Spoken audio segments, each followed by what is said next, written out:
Back in high school, there was an aloof goddess in our class named Anna Johnson.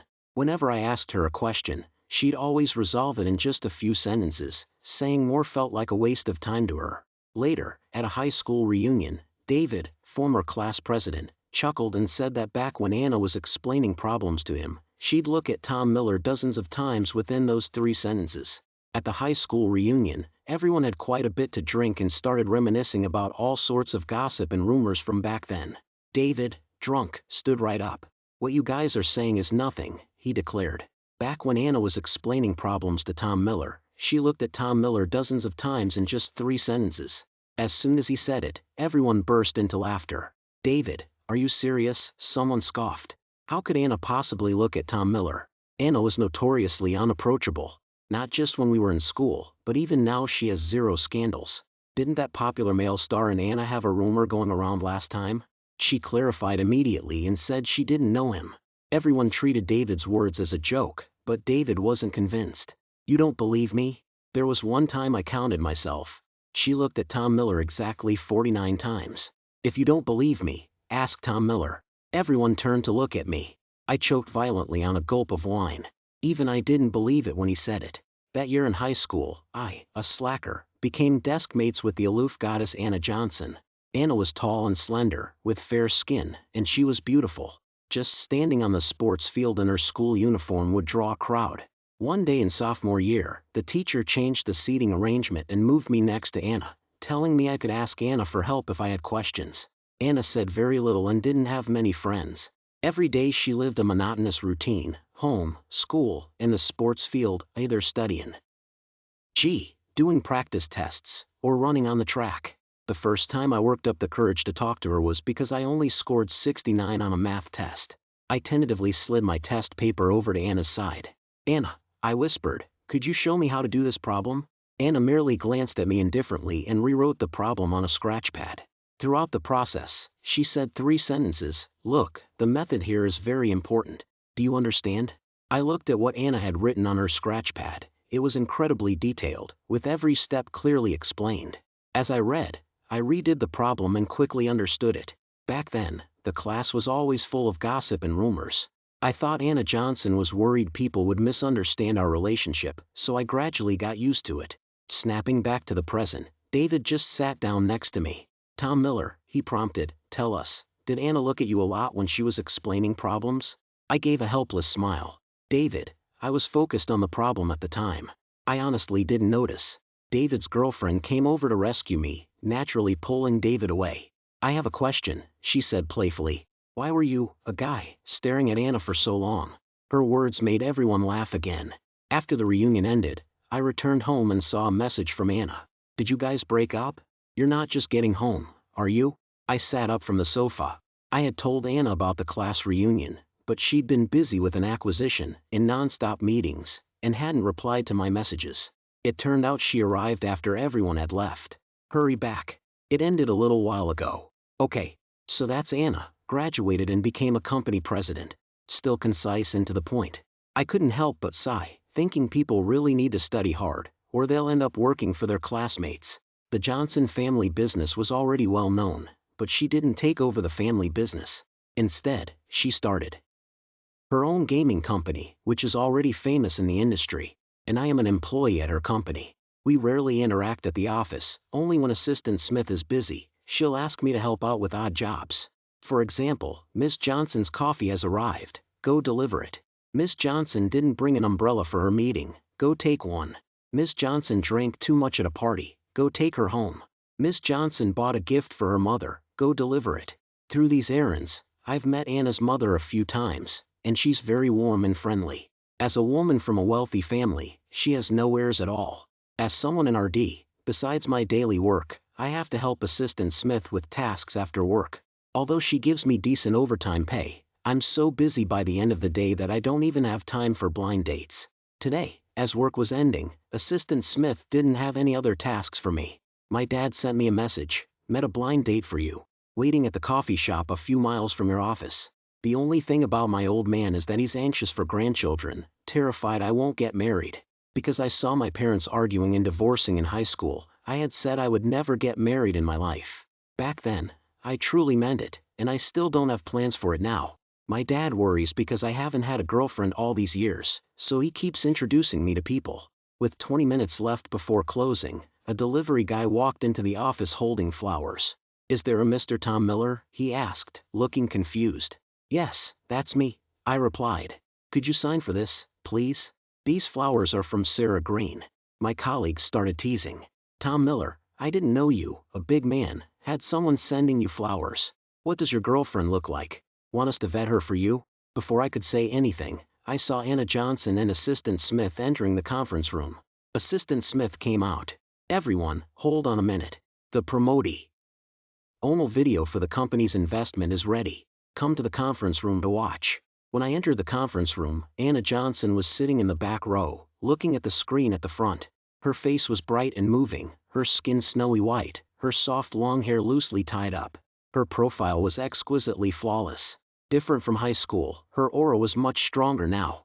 Colleagues rushed to sit closer to the front, and I was squeezed next to Anna Johnson. As I sat down, my hand accidentally brushed Anna Johnson's thigh. I quickly pulled my hand back and glanced sideways, seeing Anna Johnson and Assistant Smith talking about work, seemingly not noticing. I breathed a sigh of relief. The promotional video started playing. I thought it was some company promo, but the title was "No More Love Brain." When the title appeared, everyone suppressed their laughter. The 10-minute video's central theme was about a guy who gets a job at a big company but neglects his work because he's obsessed with romance. Later, his girlfriend cheated, and he was fired from the company, ending up crying in the rain. After Anna Johnson left, everyone debated the meaning of this promotional video. They guessed maybe Anna Johnson had been hurt by being obsessed with romance before, but they also found it quite peculiar that the protagonist of an obsessed with romance theme was a man. But having been her classmate for many years, I'd honestly never heard about her having a boyfriend. Although we weren't at the same university, my school was only a few stops away from Anna Johnson's, so I often heard things about her. I walked back to my desk to get the flowers. A colleague stopped me. "Tom Miller, I'm going shopping today, and it's near your neighborhood. I can give you a ride." "Thanks, but I have something to do today. I need to go to a coffee shop." The colleague laughed. "I knew it. You're definitely going on a date." "No, I'm going on a blind date." "You're so young, eh? Andy, you're already going on blind dates?" I smiled. "My dad's anxious for grandchildren. I'm in a hurry, I should go." As I waited for the elevator, I ran into Anna Johnson and Assistant Smith also waiting. Anna Johnson was tall and stood quietly by the elevator. Her long eyelashes were lowered, and she looked very beautiful. She seemed lost in thought. I wondered who could be so lucky to be liked by Anna Johnson. Anna Johnson seemed to sense someone nearby. She looked at me, her gaze briefly sweeping over the flowers I was holding. I quickly greeted her. "Miss Johnson, good evening." Anna Johnson nodded slightly, seeming to be in a bad mood. Assistant Smith saw the flowers I was holding and teased. "Tom Miller, I just heard you're going on a blind date. Want me to introduce you to my cousin? She's 2 years younger than you, she's a dancer, and most importantly, she's never had a boyfriend." "Assistant Smith, please stop teasing me," I said. Just then, the elevator arrived. The three of us got in. Assistant Smith leaned over. "Tom Miller, I'm serious. My cousin saw the company team building photos on my social media and is quite interested in you. How about I give you her contact information first? You guys can chat." "Oh, Tom Miller, what are you scared of? You're going on a blind date anyway, but how can anyone be as know her background as my cousin? Let me show you a picture of her." As I stepped out of the elevator, Assistant Smith pulled me over to show me photos. Anna Johnson, who had already walked away, suddenly turned back and looked at Assistant Smith. Her voice was slightly cold. "Assistant Smith, I forgot my laptop. Go get it for me." "Yes, Ms. Johnson." Assistant Smith put away her phone, patted me on the shoulder, and signaled that she'd go back up for a moment. I was a bit puzzled. Anna Johnson never took her laptop home after work, but since she said it, Assistant Smith would definitely have to go get it. I looked at Anna Johnson. "Miss Johnson, if you don't need anything else, I'll get going. Are you going to a coffee shop?" I was startled. "Yes, but not the one nearby. It's a few miles away. I'll need to drive." "Okay, I happen to want to buy a coffee. Take me with you," Anna Johnson said, and walked towards the exit. I looked at the elevator. "Miss Johnson, aren't you waiting for Assistant Smith?" "No need. I told her to take the laptop back for overtime." Anna Johnson and I left the office building. She naturally walked towards my car. I was a bit curious. "Miss Johnson, you know this is my car?" Anna Johnson paused, then chuckled softly. "Tom Miller, we're classmates after all. You don't think you have no presence around me, do you?" I explained. "I just didn't think Miss Johnson, being incredibly busy, would notice little things like what car I drive." Anna Johnson didn't reply. I got into the car and sat in the driver's seat, picking up my phone to send a message, probably to Assistant Smith. We didn't talk the entire way. When the car reached the coffee shop in Trance, I parked. Anna arrived so effortlessly, unlike someone like Sarah Green who wouldn't even know my car, she said, then got out of the car. My phone was left with a confused feeling. When I went inside, the Ms. Mu I was introduced to was wearing a tight black dress and heavy makeup, waving at me. "Tom Miller, over here." She also looked better than I expected, convenient for comparing. There were others already seated. I went over and sat down. I ordered a coffee. "Hi, I'm Tom Miller. I'm very sorry, but I actually don't have any plans to get married at the moment. This was arranged by my dad. I apologize for wasting your time." Ms. Lin immediately spoke up. "Tom Miller, you're even handsomer than in your photo. I'm quite satisfied. I wonder if you'd consider a fake marriage with me. We can satisfy our families mutually." I was shocked. She continued to talk to herself. "My requirements aren't high. Just help me have a child together. Once each child is born, whether you want a divorce or separate households, I have no problem." I couldn't help but interrupt her. "Ms. Mu, I'm sorry, I can't really accept this proposal." Ms. Mu raised an eyebrow. Her foot hooked my calf under the table and she smiled seductively. "Then tell me what proposal you want. I can accept anything. Price isn't an issue either." I sprayed coffee everywhere and quickly grabbed a napkin to wipe it up, avoiding her leg. Ms. Mu smiled at me. "Tom Miller, you are so innocent. I like you. Think about it.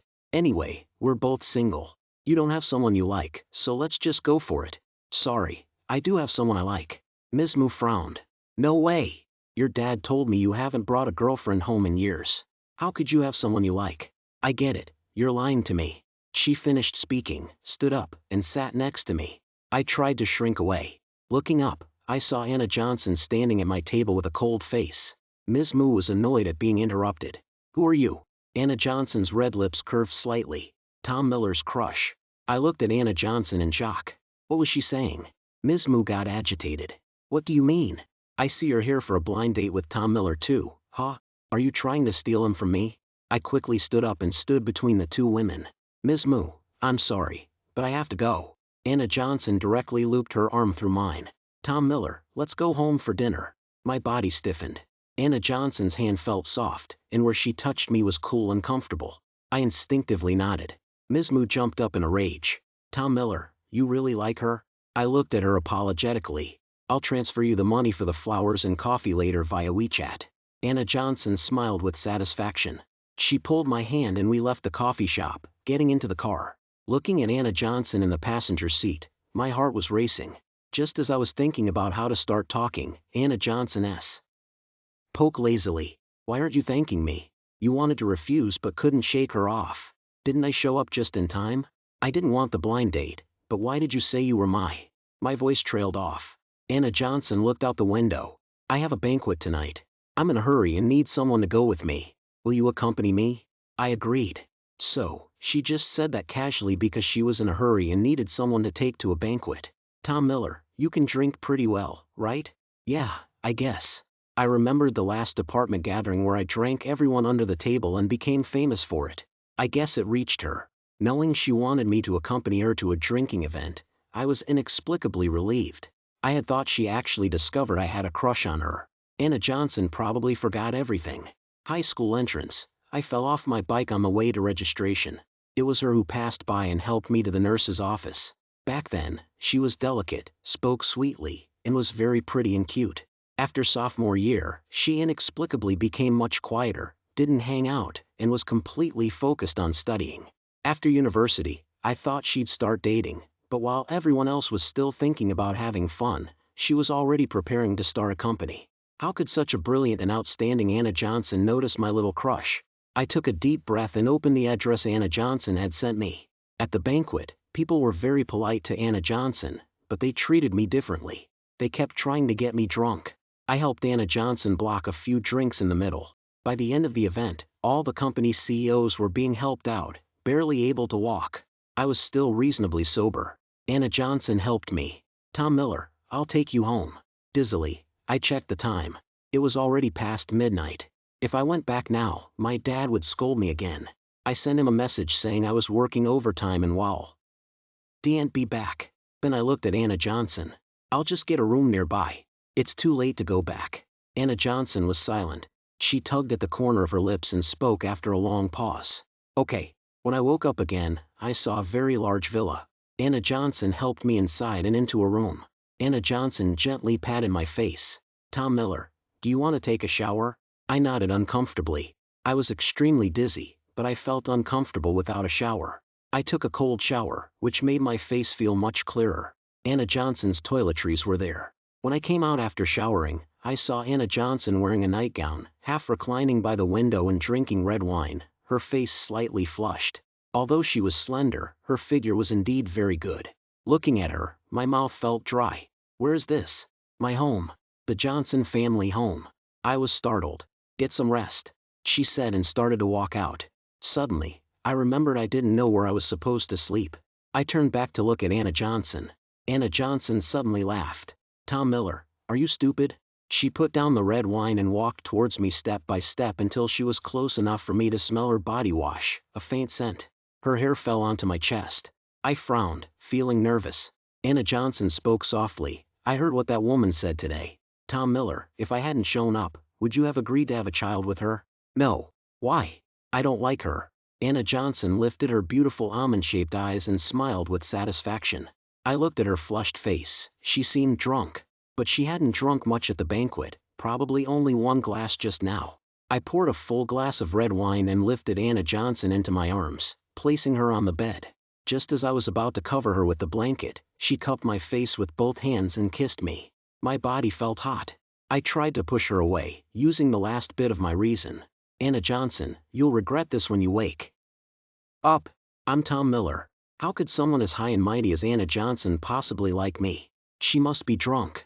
The more I struggled, the tighter Anna Johnson held me. Reason collapsed at that moment. When I woke up again, I saw the clothes in the room scattered everywhere. Anna Johnson was gone.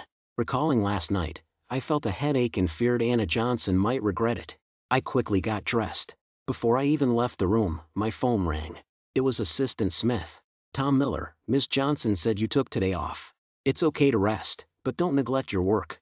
Once we get this deal, you'll definitely be promoted to department manager. I tentatively asked, okay, Assistant Smith, did Ms. Johnson go to work? Yes, she did. She arrived even earlier than me, but she's already flown out of town for a business trip. Anna Johnson went on a business trip? Then she barely slept last night. Is this woman made of iron? I was a little worried about how she looked. When will she be back? Assistant Smith laughed. Tom Miller, why are you so concerned about Ms. Johnson? No, I just wanted to see when she'd be back to ask about work-related matters. Probably about a week. If you need anything, contact her via WeChat. Okay. Assistant Smith said Anna Johnson would be on a business trip for a week, but she was gone for nearly half a month. I worried for half a month. I couldn't remember clearly what happened that night. If anything did happen, I definitely didn't do anything wrong. I didn't know how to message her. Today, just before closing, I hesitated for a long time on Anna Johnson's WeChat page. Looking up, I saw her and Assistant Smith entering. She looked great. She gave me a slight nod, as if nothing had happened. After work, I waited for Anna Johnson in my car. Seeing her walk out of the building, I called her. Anna Johnson's voice was cold. What is it? Last time, we didn't do anything wrong. Are you feeling okay? Anna Johnson's voice grew colder.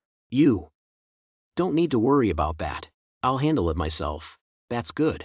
I was just concerned about your health. Before I could finish, Anna Johnson cut me off.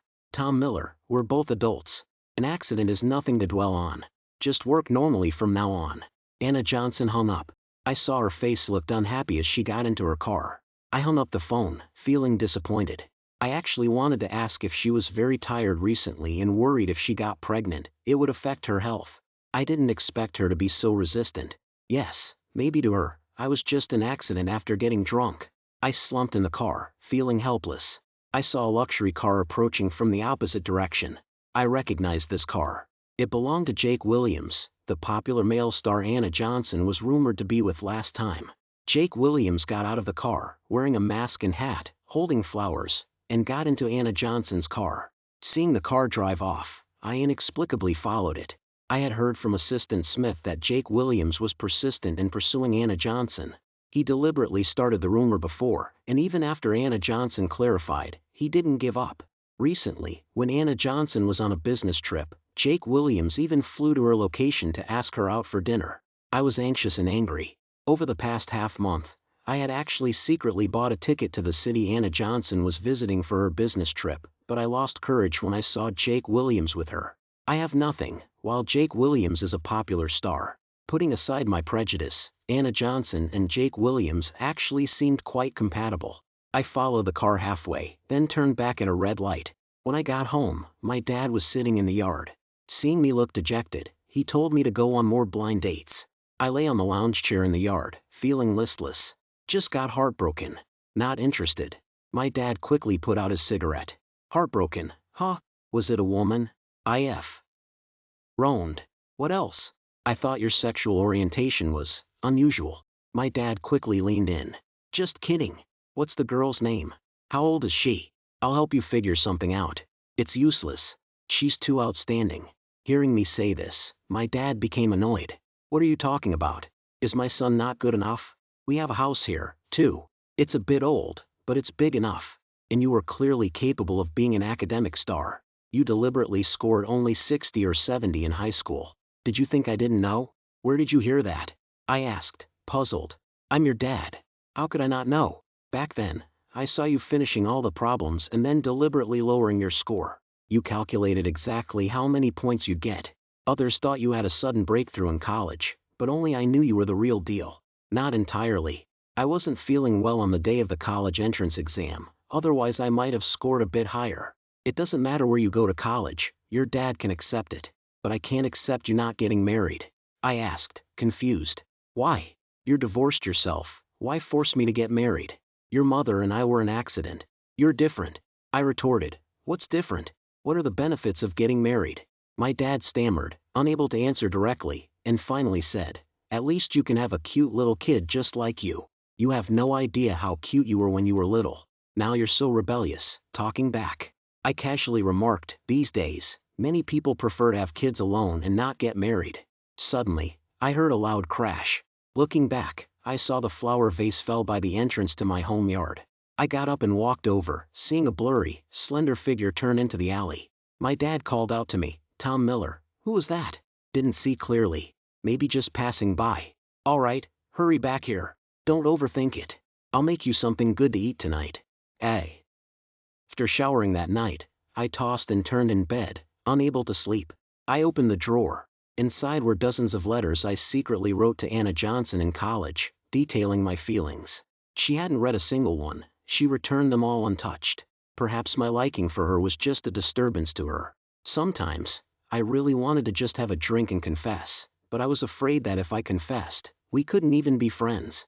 This way, at least I can see her every day and help her company do better and better. This feeling, maybe only guys who have had a crush will understand.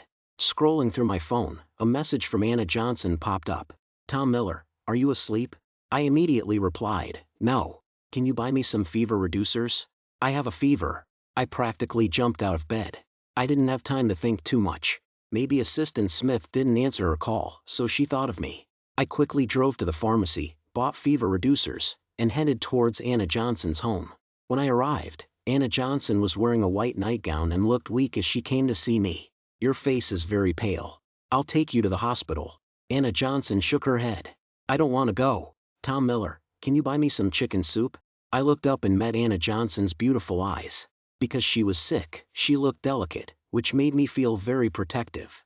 Anna Johnson, do you still remember the chicken soup I used to make? In senior year, Anna Johnson was very thin and didn't eat much every day. I would cook chicken soup at home and bring it to school. Sometimes, when I deliberately asked her questions, I would pour her a bowl. At that time, to avoid gossip from other classmates, I basically gave it to everyone nearby. They would laugh and say I was so diligent I should open a breakfast shop after graduation. I would just smile. You take the fever reducer first. I'll go make some now. I poured some water and watched Anna Johnson drink it. She quick. KLY fell asleep on the sofa. After covering her with a blanket, I went to cook the chicken soup.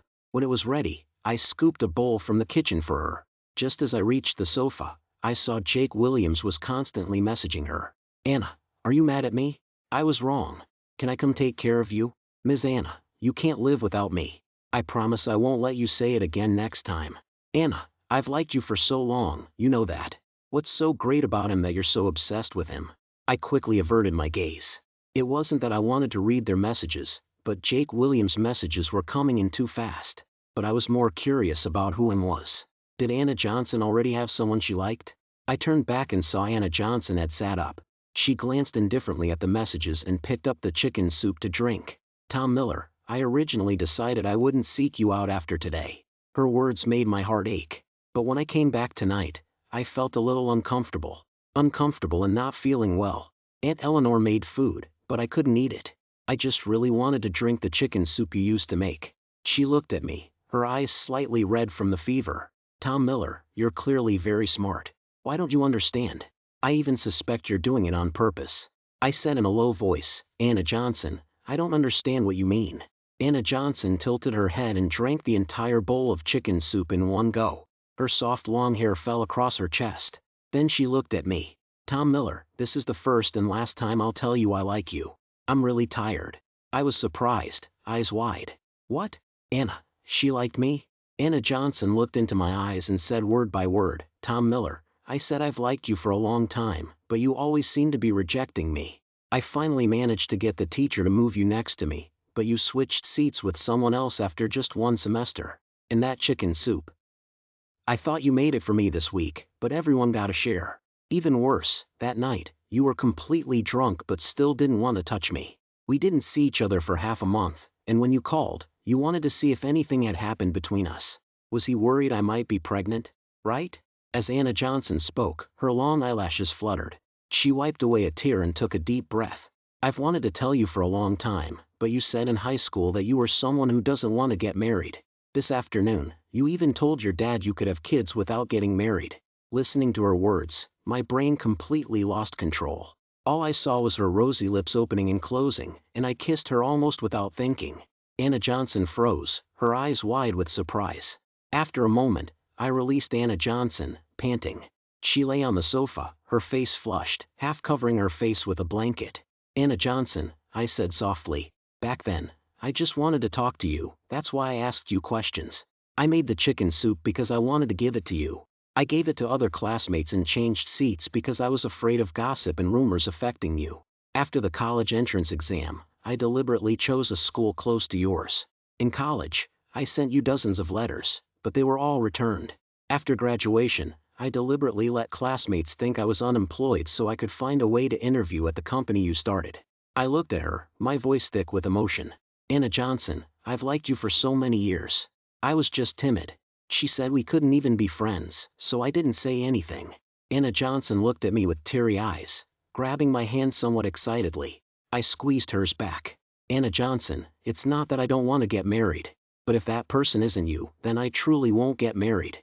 The moment I finished speaking, cheers and confetti exploded around me. David, former CL.'s president, came out with his girlfriend. I was startled. David, you're here too.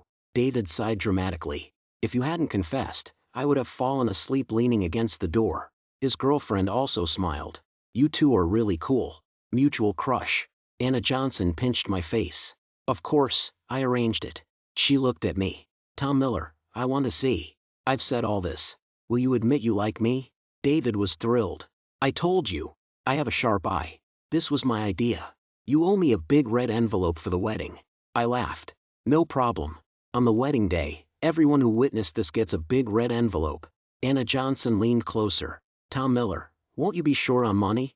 I've prepared some. Daughters must receive a substantial amount when they marry. If you mind, I can bring a little less. How about 500 million US dollars? I choked, startled by Anna Johnson's words. David was stunned. Anna Johnson quickly handed me a glass of water and tentatively asked, Tom Miller, is 500 million US dollars too little? I shook my head indulgently and pulled Anna Johnson into my arms. In a daze, I was transported back to senior year of high school. The difference was, the figure I had always chased was now standing right beside me. Anna Johnson's side story. My name is Anna Johnson. My mother often said my world was too clean and wouldn't let me get too close to some messy classmates. From kindergarten to high school, my every move was under my mother's surveillance. She seemed to have arranged everything for me: the schools I should attend, the people I should know, and the man I would spend my life with. I resented it, but what made me decide to rebel was a boy named Tom Miller. Tom Miller was tall and slender, loved sports, and his grades had always been very good. I heard that in sophomore year of high school, his parents were going through a messy divorce, which affected him greatly, and after that, his grades plummeted. During the summer before junior year, I heard him chatting with others while playing basketball, saying he was someone who doesn't want to get married. Not getting married. I initially thought it was strange. But when my mother and father again selected an arranged marriage candidate for me, for the first time, I said no to them and firmly refused the study abroad plan my mother had arranged for me. After that, I don't know why, but every day when I went to school, I would see Tom Miller. He always woke up very early and would stand by the school gate for a long time, quietly waiting for it to open. The young boy's handsome back looked very lonely. After school started, the homeroom teacher intended for me to help classmates whose grades had fallen. I suggested Tom Miller. The homeroom teacher also said frankly that he was a pity, and that his parents' divorce had affected him, so I should help him more with his studies. It turned out that was why he didn't want to stay home. After Tom Miller became my desk mate, there was one test where he only scored in the 60s. This was the first time he asked me for help. I wrote out the solution very detailed, trying to avoid talking. I was indeed too nervous, afraid Tom Miller would notice something was off. Fortunately, he just quietly looked at the solution and calculated. The setting sun's afterglow shone on Tom Miller. The boy's serious and focused profile was incredibly handsome. I couldn't help but stare blankly until David, former class president, who sat by the window, clicked his tongue twice, and I snapped back to attention. But Tom Miller was only my desk mate for one semester before he switched seats. I thought he was worried about gossip, so I completely cut off contact with him.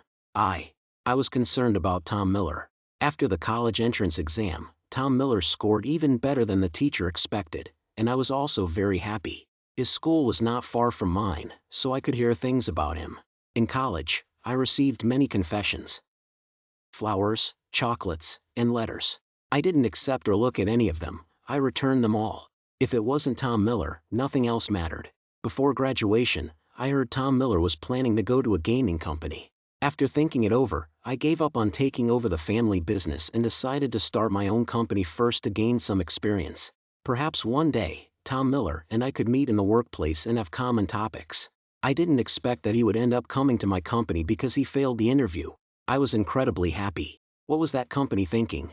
I knew Tom Miller's abilities perfectly well, both for public and private reasons. I was very happy. I worked hard to make the company bigger and stronger. Tom Miller helped us a lot. Knowing someone was asking him out, I had assistant Smith call Tom Miller to run errands for me after work. Later, my mother found out about Tom Miller. I originally thought she would strongly object. Who knew that upon learning I had been interested in Tom Miller for so long and had even started a company for him, my mother just sighed and said, "Anna Johnson, you've chosen a different path from mine, but you are braver than I was." I knew my father and mother had an arranged marriage, but it was only that day I learned my mother had a childhood sweetheart boyfriend. Because of the arranged marriage, she gave up her boyfriend and chose to take over the company and accept the arranged marriage. She became very curious about Tom Miller. I found opportunities to have Tom Miller help me and deliver things to him. He was overjoyed and only praised my good taste, saying Tom Miller was gentle, firm, polite, and carried himself with grace even when facing people from wealthy families, unlike those men who tried to latch onto me and told awkward jokes. I couldn't help but laugh. Tom Miller genuinely doesn't care much about money, otherwise he would have been snatched up long ago. Our company's promotional video was actually made for Tom Miller. Previously, a partner company had a female CEO who was extremely wealthy. She messaged Tom Miller to ask him out. This wealthy woman was an experienced player and generous. I was worried, fearing Tom Miller might be tempted. But he didn't disappoint me. After all these years, even if he doesn't want to get married, it doesn't mean he can't be in a relationship. I kept enduring, fearing that if I revealed it, we couldn't even be friends. I was just waiting for the right time. Finally, I managed to get him drunk, but at the crucial moment, he pulled back. He said, "Anna Johnson, I can't just touch you like this," and fell asleep before finishing his sentence. I was anxious and angry. I was afraid he would regret it when he woke up. I went on a business trip to calm down. When I came back, Tom Miller called, wanting to see if anything had happened between us. Was he worried I might be pregnant? He drives me crazy. Afterwards, I couldn't help but follow him. I heard him say that even having a child doesn't necessarily require marriage, so I fled. All these years, the boy who was determined not to get married seemed to have never changed. I walked out of the alley, crestfallen, and ran into David, former class president, from high school. He greeted me warmly. "Anna Johnson, were you just coming from Tom Miller's home?" I was startled. "Yes." He smiled. "I knew it. You like Tom Miller, and Tom Miller likes you. You two were bound to end up together." I was incredulous. "What did you say?" "You said Tom Miller likes me?" "Of course. My eyes have never been wrong. But you two are really patient, aren't you? All these years, and you're only just making a move now." I looked at David, deciding to make things clear. "David, do me a favor." Following David's suggestion, I first expressed my feelings. Fortunately, Tom Miller liked me too. It turned out I was also liked by the person I had a crush on. Like me, he had quietly put in effort and ride this unspoken feeling. Being loved by Tom Miller is probably the happiest thing in my life. Later, I told Tom Miller I wanted to be obsessed with romance for him for the rest of my life. Tom Miller held me seriously and earnestly and said, "Anna Johnson, you are just yourself. You cannot be defined by any label. End of story."